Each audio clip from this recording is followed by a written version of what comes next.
Hello दोस्तों, नमस्कार। हमारे चैनल पर आपको हार्दिक स्वागत है। चलिए आज का वीडियो शुरुआत करते हैं। आज की इस वीडियो में हम बताने वाले हैं रामायण काल से जुड़ी 12 प्रसिद्ध लोक कथाएं। तो चलिए हम वीडियो में आगे बढ़ते हैं और पूरी जानकारी आज की इस वीडियो में हम बताते हैं। रामायण जो कि बुराई पर अच्छाई की विजय के प्रतीक है और सबसे बड़े महाकाव्यों में से एक है। वाल्मीकि जो कि एक डाकू थे, उन्होंने रामायण लिखी थी। यह महाकाव्य मुख्य कथा भगवान राम पर आधारित है, जिन्होंने अपनी पत्नी सीता को बचाने के लिए राक्षस राजा रावण से युद्ध किया था। रामायण हमें भक्ति, प्रेम, कर्म, धर्म, शौर्य और संबंध का सही अर्थ सिखाती है। महाकाव्य को सबसे पहले भगवान राम के बच्चों को सौंपा गया था और उन्होंने इसे पीढ़ी दर पीढ़ी तक सौंपा। और यदि आप रामायण के साथ अपने छोटे से परिचय की तलाश कर रहे हैं तो यहाँ भगवान राम, सीता, हनुमान और लक्ष्मण की दुनिया में बच्चों को एक झलक देने के लिए कुछ छोटी कहानियां हैं। हमें यकीन है कि इन कहानियों को बच्चे जरूर पसंद करेंगे। बच्चों के लिए रामायण की दिलचस्प छोटी कहानियां। चलिए वीडियो में आगे बढ़ते हैं और पूरी 12 के 12 बातें आज की इस वीडियो में हम आपको बताते हैं। पहला, एक गिलहरी की कहानी। सीता के हरण के बाद भगवान राम बानर और भालू की इस सेना के साथ समुद्र पर एक पुल बनाना शुरू करते हैं जो उन्हें लंका से जोड़ता था। भगवान राम पुल के निर्माण के प्रति अपनी सेना के जुनून, समर्पण और ऊर्जा के स्तर को देखने के लिए विजयी थे। एक छोटी सी गिलहरी अपने मुंह में कंकर उठाकर पुल के पास रख रही थी। उसने इसे बार बार और सहजता से किया। तभी एक बंदर ने उसे देखा और उसका मजाक बनाना शुरू कर दिया। यह सुनकर सभी ने उसका मजाक बनाना शुरू कर दिया। गिलहरी की आंखों में आंसू थे। भगवान राम दूर से ही यह सब देख रहे थे। परेशान होकर गिलहरी भगवान राम के पास गई और उनसे सभी के बारे में शिकायत की। भगवान राम ने तब सेना को दिखाया कि कैसे गिलहरी द्वारा फेंके गए कंकर ने दो शिलाखंडों के बीच संबंधक के रूप में काम किया है। यहाँ तक कि उसका योगदान भी सेना के अन्य सदस्यों की तरह ही मूल्यवान है।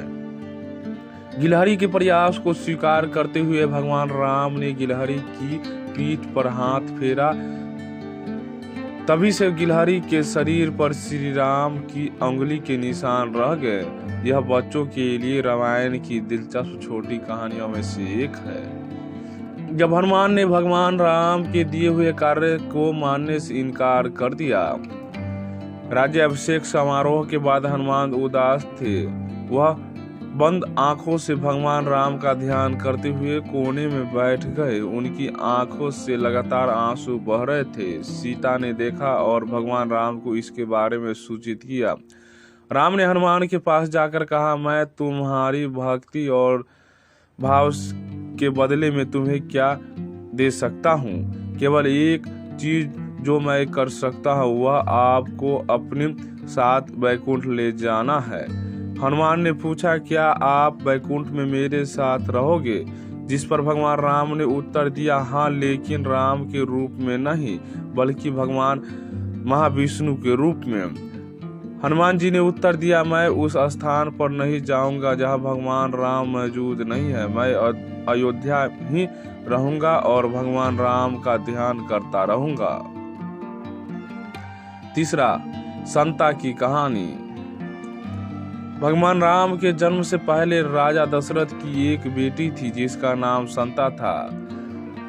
कौशल्या की बड़ी बहन वर्षिणी की कोई संतान नहीं थी। एक बार जब वर्षिणी अपनी बहन से मिलने आई तो उसने झट से अपने बच्चों के लिए कहा। यह सुनकर दशरथ सहमत हो गए कि वह अपनी बेटी संता को गोद ले सकती है।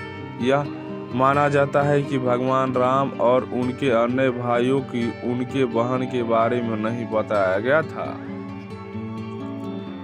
चौथा, रावण के 10 शीशों के पीछे की कहानी। रावण भगवान शिव का भक्त था। शिक्षा प्राप्त करने के बाद रावण ने भगवान शिव को प्रसन्न करने के लिए एक गहन तपस्या की। भगवान शिव को प्रसन्न करने के लिए रावण ने अपने सिर को भी काट दिया। हर बार जब उसने अपना सिर काट लिया तो वह वापस बढ़ गया, जिसे वह अपनी तपस्या जारी रखने में सक्षम हो गया। रावण की इस तपस्या ने शिव को प्रसन्न कर दिया और उन्होंने उसे 10 सिर दिए और इस तरह वह पृथ्वी पर सबसे शक्तिशाली प्राणियों में से एक बन गया। रावण के 10 सिर 4 वेद और 6 शास्त्रों का संकेत देते थे, जिसमें रावण को महारत हासिल थी। यह बच्चों के लिए महान महाकाव्य रामायण के बारे में जानने के लिए सबसे अच्छी रामायण की कहानी हो सकती है। हनुमान का जन्म। हनुमान भगवान शिव के अवतारों में से एक अंजना को वायु के आशीर्वाद से पैदा हुए थे, जो बाद में हनुमान के पितामह बन गए। जब अंजना अपने पुत्र के लिए भगवान शिव से प्रार्थना कर रही थी, राजा दशरथ भी संतान प्राप्ति के लिए यज्ञ कर रहे थे। उन्हें अग्नि के देवता ने उनकी 3 पत्नियों के लिए पवित्र हलवा का कटोरा दिया।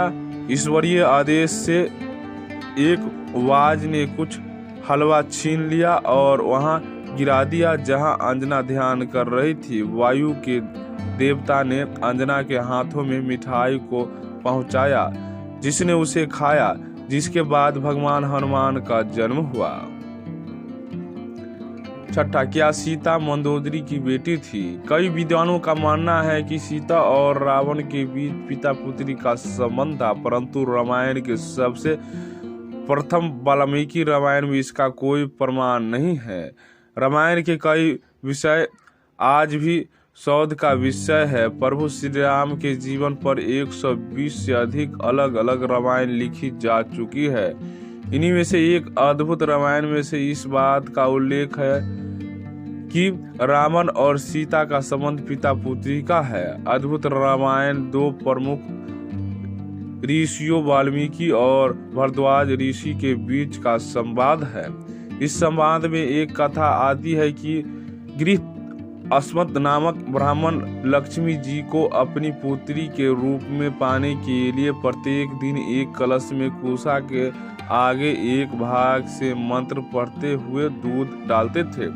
एक दिन रावण ने ब्राह्मणों की अनुपस्थिति में उस कलश में रक्त डालकर लंका ले गया। रावण ने वह कलश मंदोदरी को दिया और कहा कि इस कलश का संरक्षण करना, इसमें विष भरा हुआ है। इसके बाद रावण वन चला गया। अपने पति की उपेक्षा से दुखी होकर आत्महत्या करने का सोचा। रावण द्वारा दिए गए कलश के रक्त को विष समझकर पी लिया।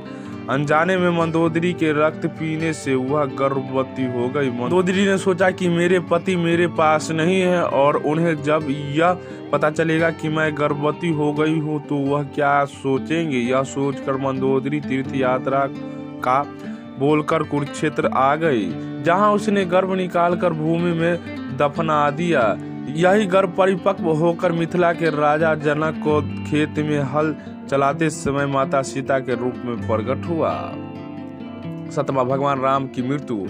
भगवान राम के लिए मृत्यु लोक छोड़ना संभव नहीं था, क्योंकि हनुमान यम को राम की प्राण लेने की अनुमति नहीं देते। हनुमान का ध्यान हटाने के लिए राम ने एक दरार के माध्यम से अपनी अंगूठी गिरा दी और हनुमान को उसको लाने के लिए कहा।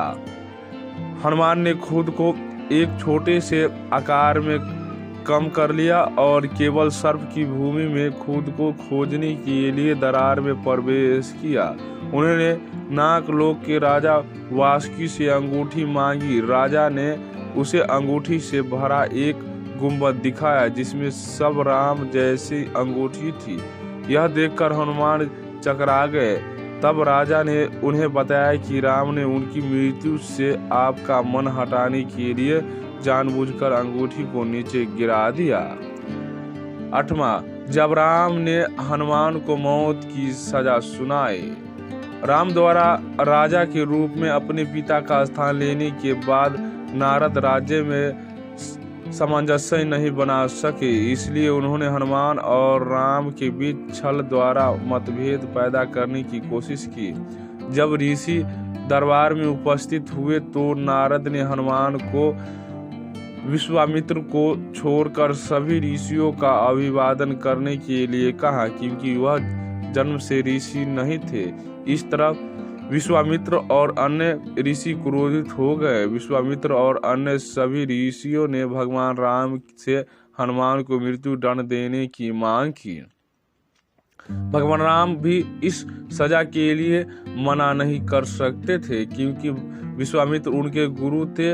राम ने हनुमान पर तीर चलाने का आदेश दिया। उन्होंने हनुमान पर तीर चलाने का आदेश दिया, लेकिन कोई भी बाण हनुमान को नुकसान नहीं पहुंचा सकता था। भगवान राम ने तब अपने सबसे शक्तिशाली हथियार ब्रह्मास्त्र का इस्तेमाल किया, लेकिन वह भी हनुमान के आगे विफल हो गया। क्या आप जानते हैं कि ऐसा क्यों हुआ?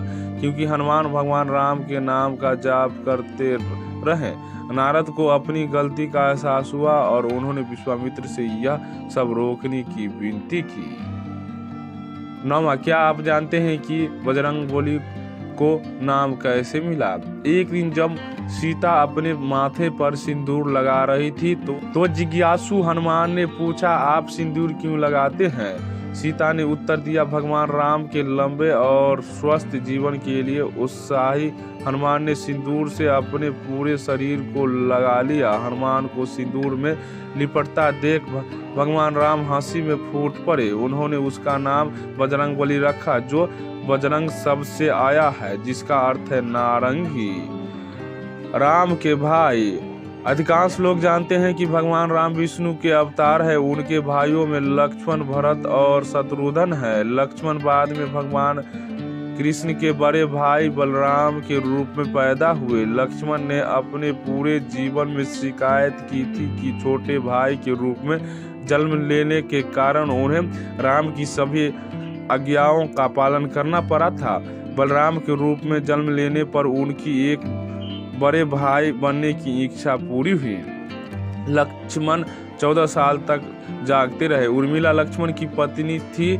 जब वह वनवास के लिए प्रस्थान कर रहे थे तब उनका साथ देने के लिए तैयार थी, लेकिन लक्ष्मण ने उन्हें घर पर रहने के लिए मनाया, क्योंकि वह राम और सीता को सभी खतरे से बचाना चाहते थे। इसलिए उन्होंने नींद की देवी निद्रा से संपर्क किया और उसे अगले 14 वर्षों तक निद्रा नहीं लेना चाहते थे। निद्रा से आज्ञा दी कि किसी को संतुलन बनाने के लिए उसकी ओर से सोना होगा, तो लक्ष्मण ने उन्हें इसके लिए उर्मिला पर विचार करने के लिए कहा। निद्रा अयोध्या के महल में गई और उर्मिला से पूछा कि क्या वह लक्ष्मण की नींद लेना चाहेगी, जिसके लिए वह सहर्ष तैयार हो गई। राम के राज्याभिषेक के दिन तक उर्मिला 14 साल तक सोती रही। यदि उर्मिला ने मदद नहीं की होती तो लक्ष्मण कभी भी मेघनाथ का वध नहीं कर पाते, जिसे यह वरदान प्राप्त था कि केवल गुडाकोश ही उसे मार सकता है। यह बच्चों के लिए रामायण की सर्वश्रेष्ठ कहानियों से एक हो सकती है।